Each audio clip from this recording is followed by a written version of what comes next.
નમસ્કાર, આપ જોઈ રહ્યા છો સ્પાર્ક ટુડે ન્યૂઝ. કરજણ કોર્ટની લિફ્ટ 15 દિવસથી બંધ રહેતા વકીલો હેરાન પરેશાન થઈ રહ્યા છે. કરજણ જૂના બજાર વિસ્તારમાં કરોડોના ખર્ચે નવીન બનેલી સિવિલ કોર્ટ, જેમાં છેલ્લા 15 દિવસથી લિફ્ટ બંધ થઈ ગઈ છે. કોર્ટના વકીલો અને કેસરથી આવતા અસીલોની મુશ્કેલીઓનો સામનો કરવાનો વારો આવ્યો છે.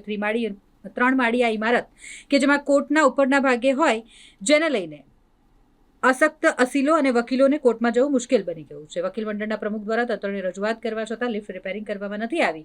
બીજી તરફ કોર્ટમાં મૂકવામાં આવેલ લિફ્ટની કેપેસિટી પણ ઓછી છે, જેને લઈને વકીલ મંડળના પ્રમુખે રજૂઆત કરી છે. કરજણ તાલુકા ખાતે ન્યૂ કોર્ટ બિલ્ડિંગ બનાવવામાં આવી છે. કરોડો રૂપિયાનો ખર્ચો કરવામાં આવ્યો છે, પરંતુ જે લિફ્ટની વ્યવસ્થા કરવામાં આવી છે એ લિફ્ટ અવારનવાર બંધ થઈ જાય છે અને છેલ્લા લગભગ 15 દિવસથી આ લિફ્ટ બંધ છે. એ લિફ્ટ ચાલુ કરવા માટે 31/7/2025 રોજ રજિસ્ટ્રારને મેં લિખિતમાં જાણ કરી હતી કે આ લિફ્ટનો પ્રશ્ન છે.